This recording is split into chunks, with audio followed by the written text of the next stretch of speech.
Modi sir ने मामले में सूरत की ट्रायल कोर्ट ने राहुल गांधी को 2 साल की सजा सुनाई थी। कांग्रेस नेता ने सेशन कोर्ट में एक याचिका दायर करके अपने ऊपर लगे आरोपों को लेकर अपील की है। अतिरिक्त सत्र न्यायाधीश रॉबिन मोगेरा राहुल गांधी की याचिका पर सुनवाई कर रहे हैं। मोगेरा वही व्यक्ति हैं जो वकील के तौर पर सोहराबुद्दीन शेख फर्जी एनकाउंटर मामले में गुजरात के तत्कालीन गृह मंत्री अमित शाह के वकील के तौर पर पैरवी कर चुके हैं। बोलता हिंदुस्तान पर मैं हूं आपके साथ बिरजा शाकिर अली बेग। रॉबिन पॉल मोगेरा गुजरात के नामी और काबिल वकील थे। उनके क्लाइंट में अमित शाह जैसे हाई प्रोफाइल नाम भी शुमार किए जाते हैं। गुजरात हाई कोर्ट की तरफ से 28 दिसंबर 2017 को जारी एक नोटिफिकेशन के मुताबिक उनका चयन जिला जज के तौर पर हो गया है। वकीलों के लिए निर्धारित 25% कोटे के तहत उनका चयन हुआ। वर्तमान में अतिरिक्त सत्र न्यायाधीश रॉबिन मोगेरा जनवरी 2018 में जज बने। रिपोर्ट से पता चलता है कि मोगेरा पहले भारतीय जनता पार्टी के नेता और तत्कालीन केंद्रीय गृह मंत्री अमित शाह के वकील रह चुके हैं। मोगेरा तब अमित शाह के वकील थे जब अमित शाह गुजरात के गृह मंत्री हुआ करते थे। उन्होंने तुलसी प्रजापति कथित फेक एनकाउंटर मामले में अमित शाह की पैरवी की थी। तुलसी प्रजापति का एनकाउंटर दिसंबर 2006 में हुआ था। प्रजापति 2005 में हुए सोहराबुद्दीन शेख एनकाउंटर के चश्मदीद गवाह थे। इन दोनों एनकाउंटर के वक्त राज्य के गृह मंत्री अमित शाह थे। जून 2014 में सीबीआई की एक अदालत ने रॉबिन मोगेरा को फटकार भी लगाई थी, क्योंकि वो बिना कोई कारण बताए अपने मुवक्किल के लिए एक और छूट पेशी से मांग रहे थे।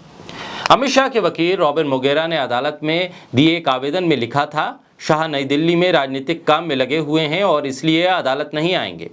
मोगेरा के आवेदन पर विशेष न्यायाधीश जेटी उत्पट ने कहा था, हर बार आप बिना कोई कारण बताए छूट का आवेदन कर रहे हैं। इस टिप्पणी के कुछ ही दिन के बाद जज उत्पट का तबादला पुणे हो गया था। यही नहीं, उदय ललित ने सोहराबुद्दीन शेख और तुलसी प्रजापति फर्जी एनकाउंटर मामले में अमित शाह की पैरवी की थी। उन दोनों मामलों में अमित शाह पर हत्या और हत्या की साजिश रचने का आरोप था।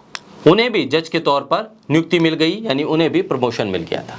सोहराबुद्दीन शेख का एनकाउंटर नवंबर 2005 में गांधीनगर के पास राजस्थान और गुजरात पुलिस के ज्वाइंट ऑपरेशन में किया गया था। सोहराबुद्दीन शेख का संबंध पाकिस्तान के आतंकी संगठन लश्कर-ए-तैयबा से बताया गया था। सोहराबुद्दीन शेख की पत्नी कौसर बी को गुजरात के आतंकरोधी दस्ते ने उस वक्त पकड़ा था जब वो हैदराबाद से महाराष्ट्र के सांगली जा रही थी। और अब जब राहुल गांधी के मामले को लेकर अदालत में कार्रवाई चल रही है और राहुल गांधी अपनी सज़ा के खिलाफ अपील में गए हैं, क्योंकि राहुल गांधी की सज़ा जा चुकी है। अगर अपील में जाने के बाद उनकी इस सज़ा पर रोक लगती है तो एक बार फिर राहुल गांधी संसद में नजर आएंगे कांग्रेस के सांसद के तौर पर, और अगर ऐसा नहीं होता है तो फिर राहुल गांधी की सज़ा जा चुकी है जिस पर मोहर लग जाएगी। अब इस मामले में जो जज हैं मोगेरा, रॉबिन मोगेरा, उनको लेकर कई रिपोर्ट सामने आई हैं। अब इस रिपोर्ट्स के बाद सवाल भी उठने लगे हैं कि आखिर राहुल गांधी के साथ न्याय होगा या फिर न्याय के बीच में कोई पुराने संबंध भी आड़े आ जाएंगे। इन तमाम सवालों के बीच अब नज़र कोर्ट पर है कि कोर्ट राहुल गांधी की उस अपील पर क्या फैसला सुनाता है।